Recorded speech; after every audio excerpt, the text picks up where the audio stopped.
ప్రధాని నరేంద్ర మోడీ రష్యా పర్యటన కూడా ఆయన రద్దు చేసుకున్నారు. సో రష్యా పర్యటనని రద్దు చేసుకున్నటువంటి నేపథ్యంలో ఇండియా పాకిస్తాన్కి సంబంధించినటువంటి వార్ మరి కాస్త ఏదైతే హీట్ని పెంచుతూ ఉన్నటువంటి సిచ్యువేషన్ కనిపిస్తోంది. సో భారత్ అలాగే పాకిస్తాన్ మధ్య యుద్ధం రాబోతోంది అనేటటువంటి వాదనలకి ఇది కాస్త ఆజ్యం పోసినట్టు, అలాగే బలం చేకూర్చినట్టు కూడా తెలుస్తూ ఉన్నటువంటి పరిస్థితి. సో మోడీ పర్యటన రద్దు చేసుకోవడంతో ఇండియా పాకిస్తాన్ మధ్య ఏ విధమైనటువంటి యుద్ధం రాబోతుంది అనేటటువంటి వాదన జరుగుతుంది. సో డిబేట్లోకి వెళ్దాం. భరతుడు గారు చూస్తున్నాం మనం ఇప్పుడు నరేంద్ర మోడీ ఇప్పుడు ఏదైతే ఆయన రష్యా పర్యటన కూడా రద్దు చేసుకున్నటువంటి పరిస్థితి కనిపిస్తుంది. సో రష్యా కూడా ఆయన వెళ్ళడం లేదు.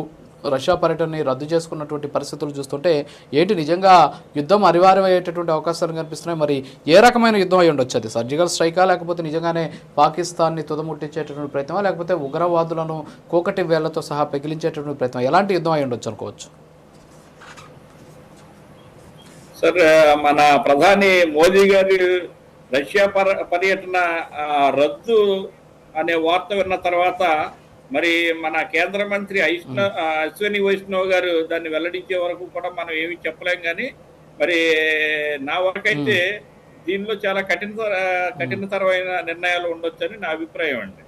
ఎందుకంటే ముందుగా మరి దీన్ని డైరెక్ట్ గా యుద్ధం అని అనలేను, కానీ యుద్ధానికన్నా దానికంటే మించిన దీంట్లో మరి చర్యలు ఉంటాయని నా అభిప్రాయం. ఎలాగైతే మనం గత సంవత్సరం ఇంతకుముందు చూస్తే ఫిబ్రవరి 14th ఏదైతే మనం ఆపరేషన్స్ ఏదైతే మనం దాని మీద చేసామో సర్జికల్ స్ట్రైక్, అటువంటి ఆపరేషన్ తరహా ఉండి మరి ఏదైతే సంస్థల ఈ తర్ఫీదు సంస్థలు ఉన్నాయో ట్రైనింగ్ ఇచ్చే మరి అటువంటి వాటి మీద ప్రయోగాలు కానీ లేకపోతే మరి ఇంకా మరి చాలా కఠినతరమైన నిర్ణయాలు తీసుకుని తద్వారా ఏమైనా పాకులో మరి మార్పులు వస్తాయన్న దీన్ని మరి ముందుగా అటువంటి చర్యలు తీసుకొని, అంతకన్నా మాట వినకపోతే యుద్ధం తప్ప వేరే ప్రత్యామ్నాయం లేదు.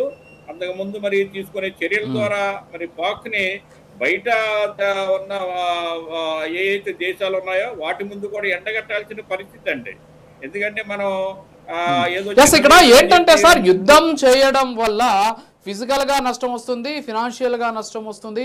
భారతదేశం ఇప్పుడిప్పుడే ఎదుగుతున్నటువంటి దేశం, ఇంకా కూడా డెవలప్ కావాల్సినటువంటి ఇది ఇంకా ఉంది. అయితే పాకిస్తాన్ దగ్గరకు వచ్చేసరికి పాకిస్తాన్ ఇప్పటికే ఆర్థిక మాంద్యాన్ని చూస్తోంది. అంతేకాకుండా అక్కడ ఉన్నటువంటి ప్రజలంతా కూడా ఇబ్బందులు పడుతూ ఉన్నటువంటి సిచ్యువేషన్. మరి ఇలాంటి సందర్భంలో భారత్ యుద్ధం చేస్తే పాకిస్తాన్ని, ఫర్ ఎగ్జాంపుల్ అగ్ని 5 ఏదో ఉంది మన దగ్గర ఒక మిసైల్, దాన్ని ఒక్కసారిగా కానీ రిలీజ్ చేస్తే కరాచీలో సగం లేచిపోద్ది, ఇది స్టేట్మెంటు అనుకుందాం ఫర్ ఎగ్జాంపుల్. సో అలాంటి పనులకు కానీ పూనుకుంటే అవతల నుంచి వచ్చేటటువంటి దాడులు కూడా మనం ప్రతిఘటన చేయాల్సినటువంటి అవసరం ఉంది. అక్కడ 100 మందికి నష్టం జరిగితే మన భారతదేశంలో కనీసం ఒకరిద్దరు కూడా నష్టం జరిగేటటువంటి అవకాశాలు ఉన్నాయి. సో ఇక్కడ 0 అక్కడ 100 అని కూడా చెప్పలేం, ఎందుకంటే వాళ్ళు కూడా ప్రతిఘటన చేస్తారు కాబట్టి. సో దానికి భారత్ ఎప్పుడు కూడా సిద్ధంగా ఉండదు. అలాగే పౌరులకు సంబంధించినటువంటి విషయంలో భారత్ చాలా ఖచ్చితంగా ఉంటుంది. ఈ స్టేట్మెంట్ మీరు అంగీకరిస్తారా లేదా? వాస్తవం అండి. మనం 71 వార్ తర్వాత చూస్తే దాదాపు 93,000 మంది సైనికులండి, పాకిస్తాన్ సైనికులను మనం పట్టుకొని యుద్ధ ఖైదీలుగా వారిని మన భారత్కు తీసుకురావడం జరిగింది.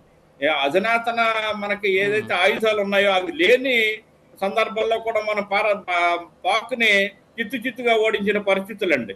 కేవలం యుద్ధం ద్వారానే మనకి శాంతి జరుగుతుందంటే మనం చాలా యుద్ధాలు చేసేవాడిని. 1962, 65, 71, అలాగే Kargil war, operation Rakshak, operation Parakram, ఇటువంటి యుద్ధాలు మనం చాలా చేసేవాడి. అయినా ఈ జిత్తులు మారి పాకిస్తాన్ అది కాలు దూకుతూనే ఉందండి. మరి దానికి కారణం డైరెక్ట్ గా పాకిస్తాన్ అనటానికి లేదండి. అక్కడ ఎవరైతే ఉగ్రవాదులు ఉన్నారో మరి ఆ ఉగ్ర సంస్థల ద్వారా, ఆ ఉగ్ర సంస్థలు పాకిస్తాన్ నియంత్రించలేకపోవడం ద్వారా ఈ కార్యక్రమాలు మరి పాకిస్తాన్ అది అలాగ తన్ను తాను నియంత్రించుకోలేని పరిస్థితి అండి. ఎందుకంటే నేను చెప్పేది ఏంటంటే గత నెలన్నర క్రితం అక్కడ BLA బలూచిస్తాన్ లిబరేషన్ ఆర్మీ అండి, బలూచి ఆర్మీ మన ఒక ట్రైన్ హైజాక్ చేసి అందులో ఉన్న దాదాపు 100కు పైగా పాకిస్తాన్ సోల్జర్స్ చంపేయడం జరిగిందండి. మరి అంతర్గతంగా ఉన్న బలూచిస్తానే మరి తనకు తాను స్వయం ప్రతిపత్తి రాష్ట్రంగా అది రూపుదిద్దించుకోవాలన్న పరిస్థితి అండి. మరి అక్కడ అంతర్గతంగా ఉన్న వీటినే నియంత్రించుకోలేని పాకిస్తాన్ ఉగ్రవాదులను కూడా నియంత్రించలేని పరిస్థితి అండి ప్రస్తుతానికి. మరి అది పాకిస్తాన్ కొంచెం తన వక్ర బుద్ధిని మార్చుకొని మనలాంటి దేశాలని సహాయం కోరి అక్కడ ఉగ్రవాదాన్ని రూపుమాపితే ఇటువంటి చర్యలు ఉండకపోవచ్చని నా అభిప్రాయం సార్. Yeah okay. ఇంకొకటి ఏంటంటే ఇక్కడ పాకిస్తాన్ మాటి మాటికి మా దగ్గర అణుబాంబులు ఉన్నాయని కొంతమంది చెప్తుంటే, కొంతమంది ఏమో లేదు మమ్మల్ని కాపాడండి మహాప్రభు, మేము ఒక తటస్థమైనటువంటి మీరు చేసేటటువంటి పారదర్శకమైన విచారణకి మేము సహకరిస్తామని చెప్పేసి పదే పదే కూడా చెబుతూ ఉన్నటువంటి పరిస్థితి.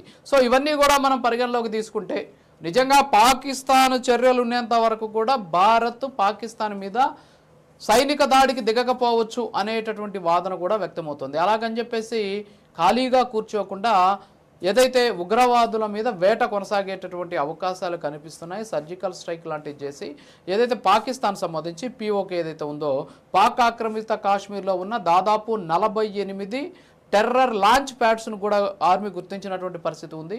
సో వాటి మీద అటాక్ చేసేటటువంటి ఛాన్సెస్ ఏమైనా ఉన్నాయా యుద్ధం అనేది పక్కన పెట్టి? నా వరకు ఐడియా ఏంటంటేనండి, ముందు ఉగ్రవాద సంస్థలు ఏరివేత అండి. మరి అటు ఉగ్ర సంస్థలను ఏరివేయాలని దుస్థితిలో ఉన్న పాక్ ని పక్కన పెట్టి ఆ దేశాన్ని అంతమొందించే కన్నా ఈ ఉగ్ర సంస్థలు బయట దేశాల సహాయం కూడా తీసుకుని ఉగ్ర సంస్థలను అంతమొందించగలిగితే అది ఒక ప్రత్యామ్నాయ పరిస్థితి అండి. అందుకనే మన ప్రధాని మోదీ గారు ఎక్కడికి వెళ్ళినా ఉగ్రవాదం మీద ఉక్కుపాదం అనే నినాదంతో మన ప్రధాని మోదీ గారు బయటికి వెళ్ళడం జరుగుతుందండి. మరి దాదాపు అక్కడ కూడా ఆయన మరి చాలా సక్సెస్ సాధించారని చెప్పొచ్చండి.